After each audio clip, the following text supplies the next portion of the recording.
அரசியல் களத்திற்கு அன்புடன் வரவேற்கிறோம். ஒரு மிகப்பெரிய ஒரு எதிர்பார்ப்போட நாடாளுமன்றம் 2வது நாளாக இன்று கான்ஸ்டிடியூஷன் நாள் இன்னைக்கு, அதாவது சட்டத்தை வடிவமைத்து அரசிடம் முறையாக அண்ணல் அம்பேத்கர் அவர்கள் சமர்ப்பித்த நாள் இன்று.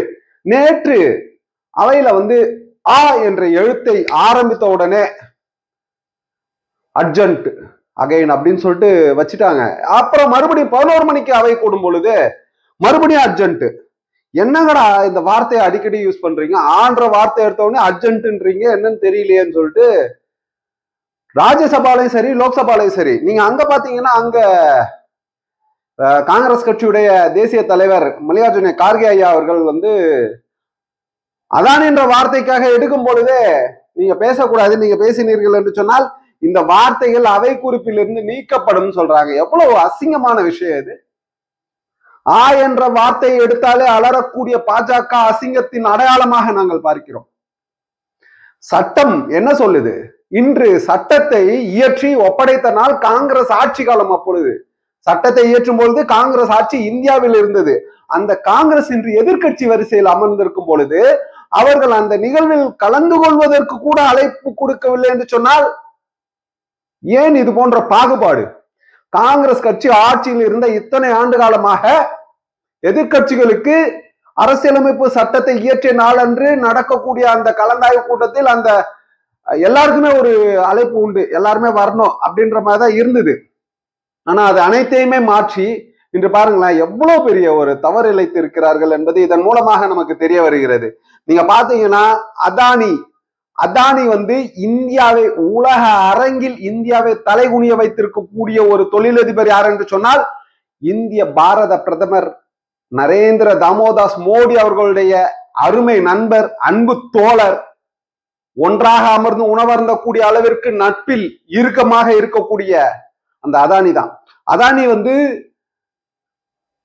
தெலுங்கானால ஒரு யூனிவர்சிட்டிக்கு 100 கோடி ரூபாய் நன்கொடை அளித்திருக்கிறார். அந்த 100 கோடி ரூபாயையும் திருப்பி கொடுக்க வேண்டும் என்று சொல்லி ரேவந்த் ரெட்டி அவர்கள், மரியாதைக்குரிய தன்மானம் மிக்க தெலுங்கானாவின் காங்கிரஸ் முதல்வராக செயல்பட்டு கொண்டிருக்கக்கூடிய அந்த மாமனிதர் திருப்பி அளிக்க வேண்டும் என்று சொல்லி இருக்கிறார்.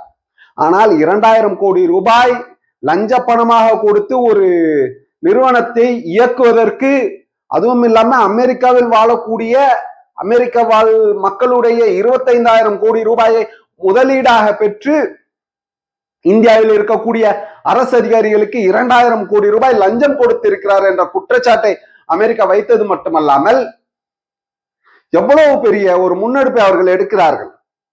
எங்கள் நாட்டு குடிமக்களுடைய பணம் எங்களுக்கு முக்கியம், அவர்களுடைய வாழ்வாதாரம், அவர்களுடைய தொழிலதிபர்கள் முக்கியம் அப்படின்னு நினைக்கிறாங்க. ஆனா இங்க அதானிக்கு அம்பானிக்கும் சேவை செய்யக்கூடிய ஒரு அரசு இந்தியாவில் இருந்து கொண்டிருக்கிறது. இப்ப பாத்தீங்கன்னா அதானி அவர்களுடைய ஒப்பந்தம் ஒன்று இருந்தது இல்லையா, அந்த ஒப்பந்தத்தை மறுசீராய்வு செய்வதற்கு முடிவு செய்திருக்கிறார்கள். வங்கதேசம் சட்ட விதிகளுக்கு மாறாக செய்யப்பட்டுள்ளன என்று வங்காள அரசு அறிவித்திருக்காங்க, விசாரணை குழு அறிவிச்சிருக்காங்க. அடுத்த கட்ட விசாரணை நடத்த சர்வதேச புலனாய்வு அமைப்புகள் சேர்ந்த அதிகாரிகளை குழுவில் பணிபுரிந்த அதை மாற்றி அமைப்பதற்கு வங்கதேசம் முடிவு செய்திருக்கிறார்கள். இன்னொரு விஷயம் கேட்டீங்கன்னா அதிர்ச்சியா இருக்கும், என்ன நடக்குதுன்னு ஒன்னும் புரியல. டோட்டல் எனர்ஜிஸ்னு ஒரு மிகப்பெரிய ஒரு நிறுவனம் இருக்கு. அதானி குழும நிறுவனங்களின் புதிய பங்குகளை முதலீடு செய்ய மாட்டோம் என்று சம்மட்டியால் அடித்து இருக்கிறார்கள். அதானி கிரீன் எனர்ஜி நிறுவனத்தில் 19.75% பங்குகளை அவர்கள் வைத்திருக்கக்கூடியவர்கள். பிரான்ஸ் நாட்டில் டோட்டல் எனர்ஜி என்ற ஒரு நிறுவனம் இயங்கிக் கொண்டிருக்கிறது. அமெரிக்க குற்றவியல் துறை சுமத்தி உள்ள குற்றச்சாட்டுகள், அதன் அடிப்படையில் அதானி குழும நிறுவனங்களில் புதிய முதலீடுகளை செய்ய மாட்டோம்னு அறிவிச்சிருக்காங்க. சர்வதேச அளவுல இவரை ஒரு மிகப்பெரிய ஒரு குற்றவாளியா பார்த்துக்கிட்டு இருக்காங்க. அப்பேற்பட்ட நபருக்கு இந்திய நாடாளுமன்றம், உலக அரங்கில் ஜனநாயகத்தை நிலைநாட்டக்கூடிய இந்திய நாடாளுமன்றத்தில் அவர் ஒரு குற்றவாளி, குற்றவாளி என்ற அதானி என்ற பெயரை எடுத்தவுடன் அவை ஒத்திவைக்கப்படுகிறது என்று சொன்னோம் என்று சொன்னால் எந்த அளவிற்கு அதானி அரசாக இந்த பாஜக அரசு செயல்பட்டு கொண்டிருக்கிறது? எதற்காக இது? அதான் அந்த பிஜேபி காரங்க வந்த உடனே அவங்க உத்தரப்பிரதேசத்துல ஒரு கோஷத்தை போட்டாங்களே, அந்த கோஷத்தை சொல்றாங்க. ஆனா இங்க இருக்கக்கூடிய இந்தியா கூட்டணியின் நாடாளுமன்ற உறுப்பினர்கள் என்ன சொல்றாங்க? BJP safe, Adani safe, but ஜனங்க அன்சேஃப். இத சொல்றாங்க. அசிங்கமா இருக்குல்ல? இப்போ அதை இந்த அதானி விஷயத்தை மடைமாற்றுவதற்காக உத்தரப்பிரதேசத்துல அவசரமா அந்த பூலான் தேவி அவர்கள் போட்டியிட்டு வெற்றி பெற்ற சம்பல் தொகுதியில ஒரு பாரம்பரியமான ஒரு மசூதி, 1000 ஆண்டுகள் பழமையான முகாலயர்கள் காலத்துல கட்டின மசூதி, 1000 ஆண்டுகள்ல ஒரு 400-500 ஆண்டுகள் இருக்கும். அவர் பாபர் காலத்தில் கட்டியது அல்ல, அது மட்டும் தெளிவாக தெரியும். அப்பேற்பட்ட ஒரு மசூதியில ஆய்வு செய்யணும்னு சொல்லிட்டு ஆர்டர் போடுது நீதிமன்றங்கள். இன்று பாஜக அரசின் கைக்கூலிகளாக செயல்படுவது கண்டிக்கத்தக்க ஒரு செயல். ஏன் இப்படி செயல்படுதுன்ற தெரியல. யூபியில மட்டும்தான், மற்ற மாநிலங்கள்ல சிறப்பா செயல்பட்டுக்கிட்டு இருக்கு. பாஜக ஆளக்கூடிய மாநிலங்களில் சரியாக செயல்படவில்லை என்பது வருத்தமான விஷயம்தான். இவர யோகி ஆதித்யநாத் அவருடைய டீம் நியாயமா ஆராய்ச்சி செஞ்சிருவாங்க. 1000 ஆண்டுகளுக்கு முன்பாக அங்கு என்ன இருந்ததுன்றத ஒரு கான்ட்ரவர்சியை உருவாக்குறீங்க. மதத்தை வைத்து மட்டுமே அரசியல் செய்யக்கூடிய நீங்க எப்படின்றது தெரியல. இப்படியே இருந்தா எப்படி? மதத்தை வைத்து மட்டுமே அரசியல் பரப்பி கொண்டிருக்கக்கூடிய ஒரு அயோக்கிய கூட்டமாக பாஜக இருக்கிறது என்பதை நினைக்கும் போது வேதனையாக இருக்கிறது. இவர்களுடைய செயல் என்றும் இன்றும் என்றும் என்றென்றும் இப்படிதான் இருக்கும். நாட்டுல வளர்ச்சி பத்தி பேசக்கூடாது, நாட்டுல விலைவாசி உயர்வை பத்தி பேசக்கூடாது, குளிர்கால கூட்டத்தொடர் மக்களுக்கான பிரதிநிதிகள் அங்கு குரல் கொடுக்க கூடாது, எதிர்கட்சி வரிசையில் இருப்பவர்களுடைய குரல் வலைகள் நெரிக்கப்படுகிறது. இதெல்லாம் பார்த்துக்கிட்டு அமைதியா போய்கிட்டே இருக்கணும். அப்பொழுதுதான் மோடி வாழ்க பிஜேபி வாழ்கன்னு சொல்லிட்டாங்கன்னா நன்று. அதை விடுத்து விட்டு மோடி நண்பர் அதானி என்ற வார்த்தை எடுத்தாலே முடிஞ்சு போச்சு. அதானிக்கு அவ்வளவு ஆதரவு கொடுப்பதன் மர்மம் என்ன? என்னென்று சொன்னால், அதானி செய்திருக்கக்கூடிய குற்றங்களுக்கு துணையாக இருந்தது இந்தியாவின் பாரத பிரதமர் நரேந்திர மோடி ஜியாக இருக்குமோ என்ற ஒரு கேள்வி எழுகிறது எங்கள் மத்தியில். அமெரிக்கா என்ன குற்றச்சாட்டு மட்டும் இல்ல, நீதி பிடிவாரண்ட் போடுறான். அப்பேற்பட்ட நபருக்கு ஏன் இவ்வளவு நீங்க தூக்கி வச்சு கொண்டாடுறீங்கன்னு தெரியல.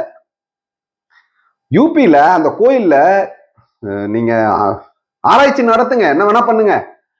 அதெல்லாம் பண்றது உங்களோட ரிசல்ட் தப்பா இருக்கும், அது வேற விஷயம். நீங்க நடக்காத ஒண்ணு நடந்ததா சொல்லுவீங்க. 5 அப்பாவி இளைஞர்களை சுட்டு கொலை செய்திருக்கிறீர்களே, ஏன் இந்த மாதிரி ஒரு கொலை செஞ்சீங்க? அந்த இளைஞர்களே மசூதியை அடிச்சு உடைச்சாங்களா? மசூதி அடிச்சு உடைச்சவங்க யாரையுமே சுடலையே நீங்க? ஏன் இந்த மாதிரி ஒரு உயிர் இருந்தா சாதாரண விஷயமா? 5 நபர்களை சுட்டு கொலை செய்திருக்க அந்த 5 குடும்பம் நடுத்தரில் நிக்குது. என்ன பண்ண போறீங்க? என்ன பண்ண போறீங்க? இன்னும் 10 குடும்பத்தை சாகடிக்க போறீங்களா? 10 குடும்பத்தை அழிக்க போறீங்களா? அப்ப இவரு RSS தலைவர் மோகன் பாகவத்தே சொன்னாரு. என்ன சொன்னாருன்னா, சிவலிங்கத்தை மசூதிகளில் தேடாதீர்கள் சொன்னாரு. நீங்க 1947 ஆக்ட் பாருங்க முதல்ல. இந்திய அரசியலமைப்பு சட்டம் என்ன சொல்லுது? ஒவ்வொரு மத தலங்களிலும் நீங்கள் தேடக்கூடாது.